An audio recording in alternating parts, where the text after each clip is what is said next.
Welcome to our channel where technology meets everyday life. Wow na wow, Heyan at Sitian, samahan nyo kaming matuto At makisaya sa aming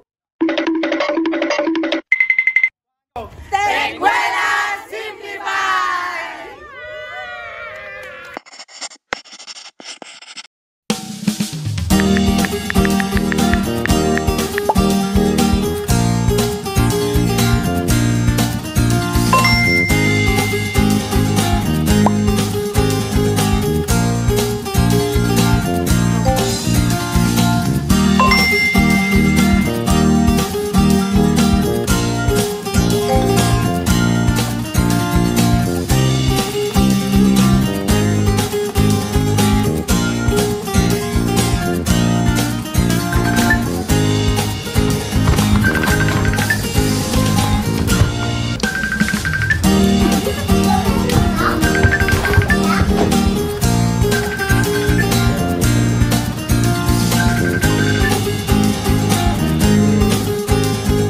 Yung kiss ko.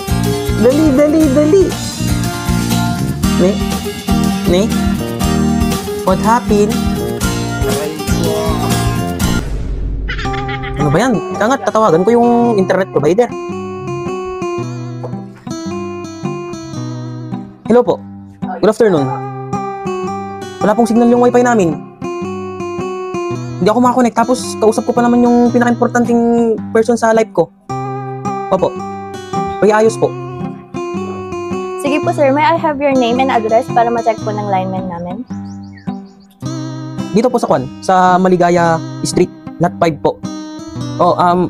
Mark de la Cruz po. Mark de la Cruz. Thank you sir, ipa-follow up na lang po namin agad. Pasensya na po sa abala. Teka, andyan na ata sila.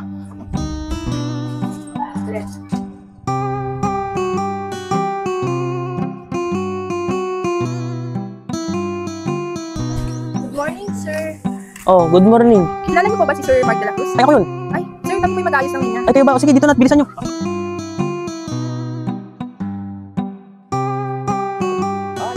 Ito po. Okay. Pare, D568 ba? D568B ang gamit dito. Check mo ha. Tingin ko pre, D568B. Kasi ito yung masira D568B. Sige pre, hawakan mo yung cable, ako napuputol. Pare, bilisan mo. Sige pre. Ay pre, pwede pakikuha yung mga naiwan mong gamit doon? Sige, pre, kukunin ko.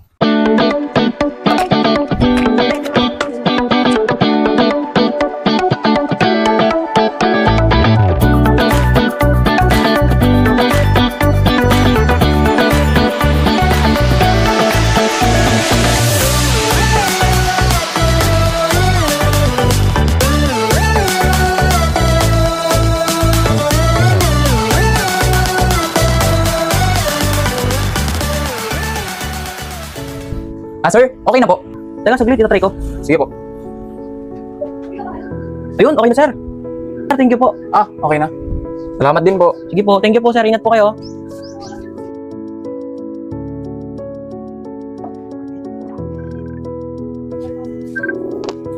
Uy, Sheika. Sorry sa paghihintay. Nawalan kasi kami ng signal eh. Naku! Ayos lang yun! Ano ka ba? At least magkausap na tayo, di ba? Saan na yung kiss ko? Ito naman, kulit. Sige na nga, ito na nga. Ay, ganda talaga ako maging love. Grabe palang, hirap pag walang internet. Parang ang daming kulang. Lalo na pag hindi mo kausap yung mga taong nagpapasaya sa'yo. Buti na lang talaga nagkaroon ng internet.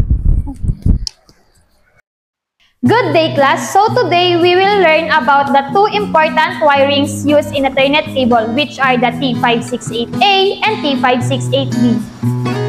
These standards tell us how to arrange the colored wires inside a network cable when connecting it to an RJ45 connector. Understanding these standards is essential for building reliable computer networks. What do you think is T568A and T568B? That's right, T568A and T568B are wiring schemes defined by the TIA and EIA. Telecommunications Industry Association and EIA are Electronic Industries Alliance. They specify how the 8 wires twisted per Ethernet cables connected to the pins of an RJ45 connector. The standards use the same type of connector and cable, but they differ in the order of the colored wires, especially the green and orange pairs. Now, let's look at the color order for each standard. Let's first look at the T568A color orders. Here are the orders of the color of T568A. White-green, green, white-orange, blue, white-blue, orange, white-brown, and brown. Okay, class, so now let's proceed to the color order of T568B, which are the white-orange, orange, white-green, blue, white-blue, green, white-brown, and brown. Okay, class, so did you notice that the green and orange pairs are swapped between the two?